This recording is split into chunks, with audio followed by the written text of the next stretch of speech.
nu været inde ved Buddhistisk Center, og derinde der har vi været til et foredrag om buddhismens lære. Og derudover så har vi også været med til en meditation, hvor vi både prøvede at meditere, men vi så også bare på andre, der gjorde det. Ja, og det var en dame, som hed Olga, og hun kom fra Rusland, som fortalte en masse før meditationen. Og hun fortalte om, hvordan Buddha blev oplyst.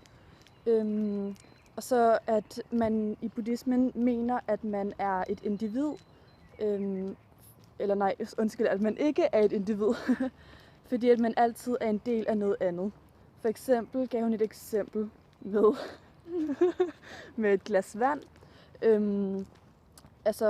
Det her glas med vand var separat fra hende. Men når hun drak det, så blev det en del af hende, og så senere, når hun så tissede, så ville det være en del af noget andet. Og så det hun mente var bare, at alt hang sammen.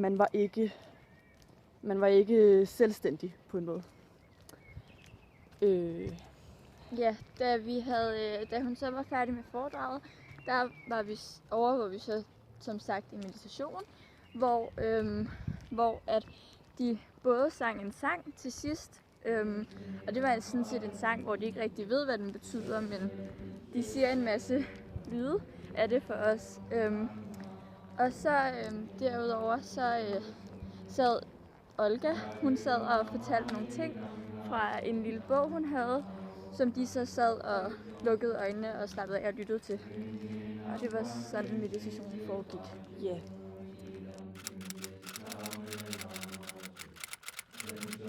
Buddhism is a religion based on the teachings of Siddhartha Gautama. Buddhism spread throughout Asia to become one of the dominant religions of the continent. The most common estimate of the number of Buddhists in the world today is 350 million, which makes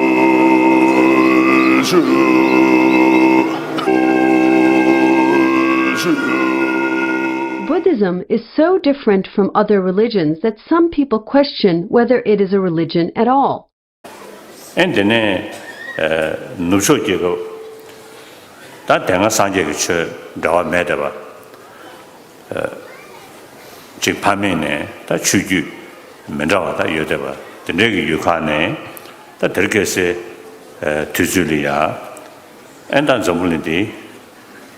The focus of Buddhism is on practice rather than belief.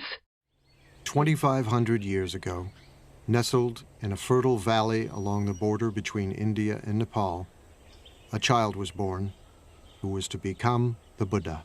The stories say that before his birth, his mother, the queen of a small Indian kingdom, had a dream. A beautiful white elephant offered the queen a lotus flower and then entered the side of her body.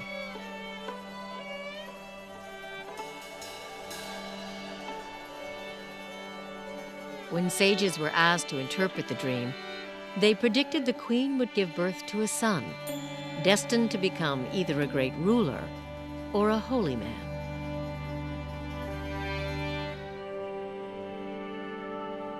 Within 10 months, as a tree lowered a branch to support her, a baby boy was born, emerging from her side. 7 days later, the queen died. Every human being wants happiness. And Buddha, he acts like a teacher. You are your own master. Future, everything depends on your own shoulder. Buddha's responsibility is just to show the path. That's all. The first written material, actually, the first biography, say, of the Buddha, really, we don't see that before about 500 years after his death.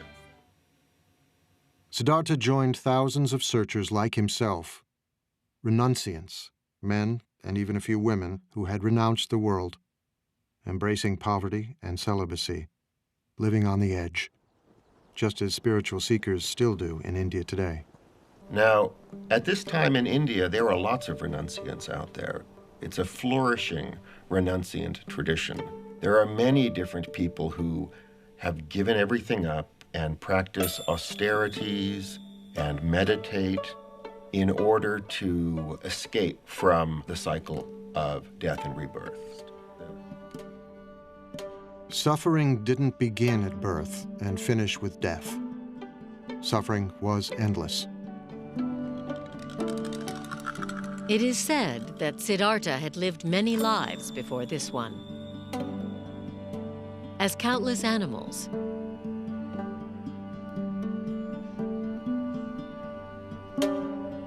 innumerable human beings,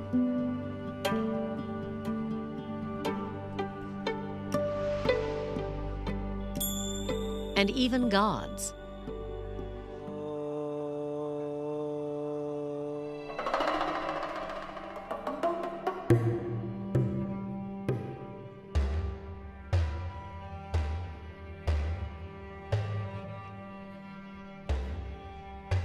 The body represents a fundamental problem. Old age brings a decrepitude to the body. Sickness brings pain and suffering to the body. And death is ultimately the cessation of the functioning of the body. Emaciated, exhausted, Siddhartha punished himself for 6 years, trying to put an end to the cravings that beset him. He tortures himself, trying to destroy anything within himself that he sees as bad. The creatures of this planet, the trees and rivers of this planet. Everything is connected. Buddhism is a label, and 10,000 people can think about Buddhism, think about it 10,000 different ways. For a large population in Asia, for example, if you were to ask them, they would say Buddhism is a religion. They practice it as a religion. If you go to Thailand and you talk to a Thai monk or a local person who goes to a temple every day with their family, they practice it just like we may in our Western traditions practice religion. Is it a philosophy? Well, if you talk to people in the academic institutions who don't really practice but see it as an advanced science of mind and a way to explain things, then it's a philosophy. If you talk to a person like me who uses it practically from the lens of psychology, then it's a psychology. Fundamentally, the Buddha didn't teach Buddhism. The Buddha taught what's called Dharma. And Dharma means reality. The Buddha taught about our reality, the reality of being interconnected as a species, the reality of being fundamentally free and just obscured, not really realizing it. It's like sort of wearing, opaque lenses. You don't really know who you are and you don't really know what reality is, but your reality is freedom. And that's what the Buddha's teachings are about. And when he was teaching, he would call his teaching Dharma, which is what the Buddha taught isn't anything but reality. To know your reality and the reality of the universe. That's what Buddhism is.